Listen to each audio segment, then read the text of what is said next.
Umpisa pa lang ng laban, mukhang nakikitaan na ang tapang ng mga nangungunang kupunan, lalo na ang defending champion na Creamline. Pero mukhang di rin magpapatalo ang Signal at ang may malaking hugot na PLDT. Pero sa mga susunod na laban, sila pa rin kaya ang mangunguna. Pero bago pa man ang lahat, kung hindi ka pa nakapag-subscribe, please like and subscribe at pakispike na rin sa bell button para lagi kang updated sa mga volleyball ganap. Matapos ang 2 linggo na paglalaro, ang Creamline Cool Smashers, Signal HD Spikers at PLDT High Speed Hitters lamang ang nananatiling walang talo sa 2024 to 2025 PVL All-Filipino Conference. Nag-iinit na ang PVL All-Filipino Conference matapos ang 2 linggo ng aksyon na may 3 kupunan na nananatiling walang talo at isang makasaysayang unang panalo para sa isang batang prangkisa. Nangunguna ang Creamline sa team standing na wala pang talong record. Pinagpatuloy ng mga defending champion ang kanilang malakas na simula at winalis ang Akari Chargers sa Candon City at Petrogas Angels upang manatiling walang talo. At katulad ng Creamline, wala rin pang naitalong laban ang Signal HD Spikers. Nakamit ng Signal ang kanilang pangalawang panalo ng season at tinalo ang Cheritigo Crossover sa 4 na set at ang pagwalis sa Farm Fresh Foxes. Pangatlo ang PLDT High Speed Hitters na naging malakas sa linggong ito. Nakakuha ang PLDT ng sunod-sunod na panalo sa isang nangingibabaw na panalo sa straight set laban sa Galleries Tower at 4 na set sa Next Led Chameleon. Bumangon naman ang Petrogas mula sa pagkatalo sa Creamline sa pamamagitan ng panalo sa straight set laban sa Farm Fresh Foxes sa Candon City at ang pagkapanalo sa 4 na set kontra sa Chocomucho Flying Titans, pero winalis ng Creamline sa 3 set lamang. Naranasan ng Akari ang kanilang unang pagkatalo ng season matapos matalo sa Creamline sa straight set na ginanap sa Candon City. Pero nakakuha ng 4 na set sa 2 kupunan tulad ng Galleries High Risers at Zeus Coffee Thunderbells.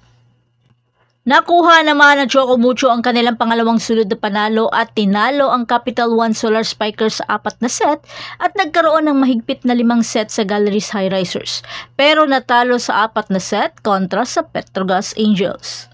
Gumawa naman ng kasaysayan ang Zeus Coffee Thunderbells at nakuha ang kanilang kauna-unahang panalo sa pamamagitan ng panalo sa 4 na set laban sa Next Led, pero natalo sa 4 na set kontra sa Akari. Naranasan naman na Cheritigo ang kanilang unang pagkatalo ng season. Natalo sila sa Signal sa 4 na set pero nagkaroon sila ng 5 set na bakbakan kontra sa Capital One Solar Spikers. Habang nananatiling walang panalo ang Capital One matapos matalo sa Chocomucho sa 4 na set at 5 set na talo sa Cheritigo. Pinalawig ng Galleries Tower ang kanilang pagkatalo sa simula ng season sa pamamagitan ng pagkatalo sa straight set laban sa PLDT, 4 na set na pagkatalo sa Akari at 5 set na talo sa Chocomucho. Bumagsak ang Next Led sa kanilang pangalawang laro at natalo sa Zeus Coffee sa 4 na set. Ganon din sa PLDT High Speed Hitters at sa ngayon wala pa silang naipanalong laban. At hindi pa nakahanap ng ritmo ang Farm Fresh at natalo sa Petrogas sa straight set.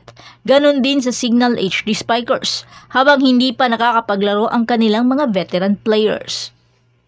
At nakita natin sa 2 linggo ang nangingibabaw na mga pagganap mula sa mga nangungunang kupunan ng liga at ang pag-angat ng Zeus Coffee bilang isang bagong kupunan na dapat nating abangan.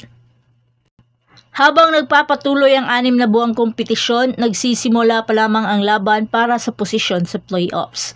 At sa Martes, muling magpapasiklaban ang PLDT kontra sa Capital One Solar Spikers sa alas 4 ng hapon, habang magtutunggali naman ang Cheritigo laban sa Next Led Chameleon sa alas 6:30 ng gabi. At yan ang lahat para sa ating update ngayon. Manatiling nakatutok para sa iba pang mga balita mula sa mundo ng Philippine Volleyball. Huwag kalimutan mag-like, mag-subscribe at i-spike ang notification bell para hindi ma-miss ang mga susunod na video. Hanggang sa muli, patuloy na mag-spike at mag-dig sa ating channel. For this one, I'm personally excited for this one. I'm personally excited for this one.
Good job, baby.